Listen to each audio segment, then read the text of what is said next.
Okay, IUCN's list of threatened species.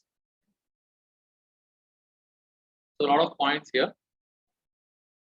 The one thing for sure is that these guys are the encyclopedia when it comes to the conservation status of biological species. So they are the so-called undisputed leaders or highly respected organization when it comes to the biological conservation status. Okay. And why are they so popular? Because they have a very clear evaluation criteria to evaluate the extinction risk. Yeah, what is the extinction risk of various species, and they do this for both the flora as well as fauna. Okay. Now, what are the objectives? What does the red list do? So, red list itself is an indication that it is in danger. The red signifies danger of threatened species. So, we will try to understand what threatened is in a minute. But what they are actually looking for is threatened species, which is actually a combination of vulnerable, endangered, and critically endangered. So, threatened is a sum of these things: vulnerable, endangered, and critically endangered. So, the first question that comes is, why should we have a red list in the first place? So, why should we have a red list? First point, let's look at the first point: to provide scientifically based information on the status of species, subspecies at a global level. Because humanity is at the top of the food pyramid, we are an omnivore and we sit on the top level. So anything that happens to any level below us will have an impact on us. And we need to precisely estimate the impact in a scientifically sound manner. And how do we do that? Through IUCN. So that's the first point. Provide scientifically based. So it's not based on hearsay, it is based on science, it is based on experiments. So once you provide this information, okay, suppose in IUCN Red List, I'm just saying, IUCN Red List says 20 species of bees worldwide are facing extinction. It will shake the government, because bees are gone means 4 years the entire human population will be gone, for Albert Einstein. So the first objective is linked to the second objective. By providing scientifically based information, what do you do? Draw attention to the magnitude and importance of the threatened biodiversity. This is quite logical. Yeah. And now, once you have shown that 20 species of bees are going to get extinct, you have drawn attention to the magnitude of the problem. And then, let's say the European countries are now struggling to form policies on how to protect the bees. So they have banned certain pesticides, which means effectively what you have done, you have been able to influence the policy and decision making. You start with a scientific approach, highlight the problem, influence the national and the international governments to have a policy or a decision making to reverse the trend. And finally, it is possible that the government, when it wants to implement, it wants some more data, some more advice, and some more implementation support. That is also provided by these guys. To provide actions to information, to guide actions.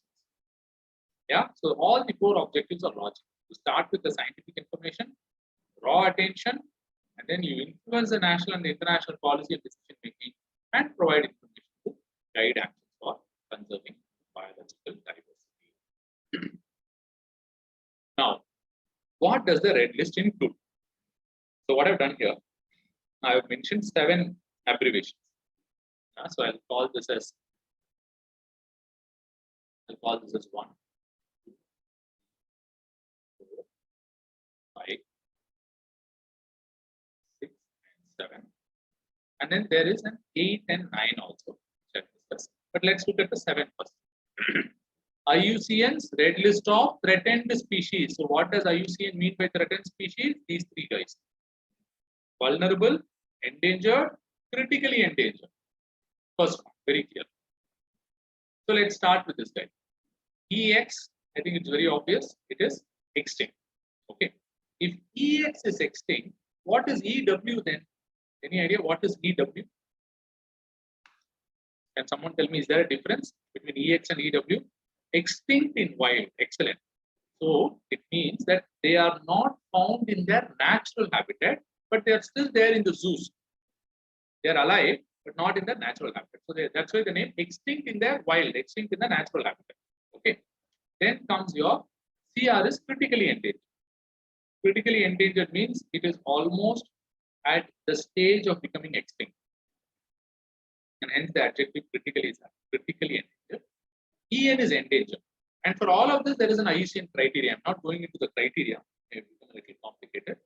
Then we use vulnerable, means so far the species is okay, but due to certain changes in the ecological condition of that region, it is likely to be vulnerable. Okay. Now, what will happen is, suppose there is a species which is endemic to a region. Are you able to understand endemic? For example, Nilgiri tar.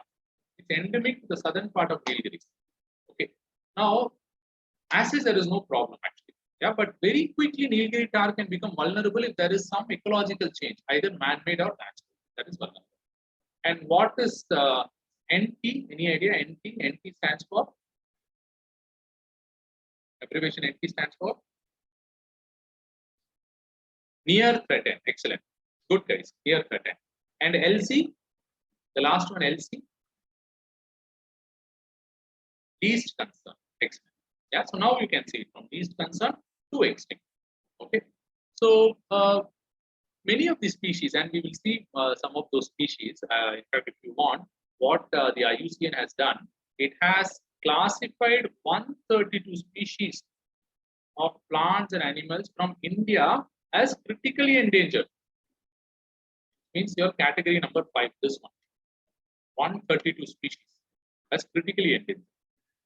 Now, if you ask me, do I have to really remember all of this? It is important as much as you can remember, but especially if something is in news, you should remember. Not just the name, but some aspects related to the news. For example, the reason I believe why Great Indian Bustard was asked, one of the endangered species, the critically endangered species, which was also in news, a very heavy flying bird in the western part of India and all that. Indian vulture, you would have heard about this in one form or the other. Rameshwaram parachute spider, I've never heard of it actually. Yeah, but it is called critically endangered. Himalayan quail. Wayanad mahseer. What is mahseer? Any idea? Wayanad mahseer, what is this? Similarly, Himalayan quail, what is it? Fish or mammal or reptile or Wayanad mahseer is a fish, you are right. Yeah, quail is a bird. Himalayan quail is a bird. Excellent. It's a bird.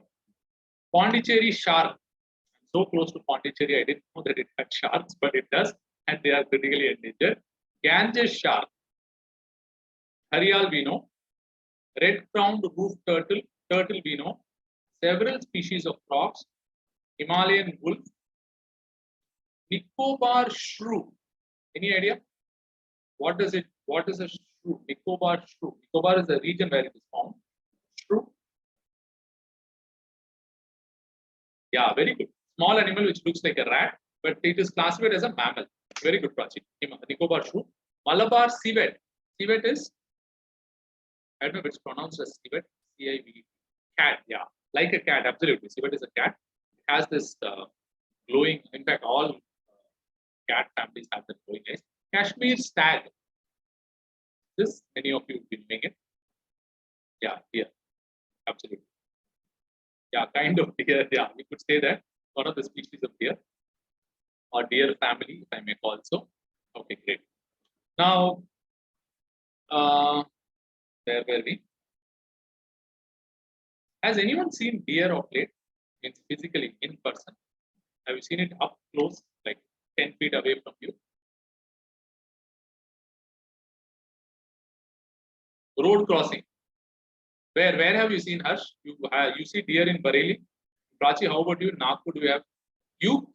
UK, okay. UK is fine, but Tadoba you have seen. Yeah, that's quite possible. Rishikesh you have seen. Okay. Good. So in case you want to see deers in a city, I welcome you all to IIT Madras. By the way, IIT Madras has a lot of deers.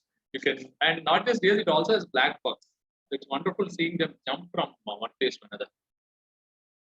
Going to Madhya Pradesh by road, yeah, quite possible. Madhya Pradesh by road, okay. So from Nagpur, Madhya Pradesh, yeah, I think that's a forest area. In fact, my first project in my previous company, KPMG, it was at a place called, do you guys know this place? place called Tiroda. Tiroda was my first project, an Adani power plant. So I landed in Nagpur, and from Nagpur it was like 4 hours by car. Very remote place, but beautiful place. So you can find deers there for sure. Okay. So all these guys who which is mentioned here is in the category of critically endangered. Now, under which category would you place human beings? Just asking out of curiosity. We have to create a new category. Yeah, least concern. Maybe we have a category called troublesome, and we put human beings under the category. Yeah, it would come least bothered. Exactly, Abhishek. That's what my point was also. And where would you keep the category of good human beings under the 7? Just for joke purpose, I'm saying now. Don't quote me anywhere. Good human beings is C. What is C? Critically endangered. Okay. Yeah, possible. At least I'm happy you're not calling them as extinct. Yeah. So okay. Good human beings are prone to hunters. Okay. And the hunters are human beings themselves. Yeah. Okay. Great. Now let's get back to some of the important points about the red list itself. One thing I wanted to remember, I found it very fascinating, was so what IUCN has done, they had 3 or 4, in fact, they do it very frequently, but if you look at it in their website and even in Wikipedia, the last release, so to say, was 2012. Okay, 2012 release, they call it. But the most recent one also happens to be 2019. So I've taken the 2019 value. And they found that, too many numbers, but you can just remember it as 1 lakh. Out of 1 lakh, approximately 30K is considered at the risk of extinction. 30% is at the risk of extinction. And in this 30,000, no, not in this 37, the way you should see is the species that is most impacted is amphibians, guys. I think that's one point I just want you to remember. Amphibians are the ones which are most threatened. The 41% of all amphibian species of the world are under threat. Imagine. That's very scary, no? That's very scary. For example, in this case, do we have an amphibian species? Yeah, we have frogs. Turtle is also amphibian, right? So at least these 2 guys are amphibian. 33% of reef building corals. 30% of conifers. Yeah, the pine trees in the temperate forest. 25% of mammals and 13% of birds. So if at all there is a question around which of the below are maximum under threat with respect to their population, so it is amphibian. 41% under threat as per IUCN. So that's an important term. So I would strongly urge you to love all the frogs and the turtles and not get scared by them, or not should you scare them. Okay, great. Anything missing in this?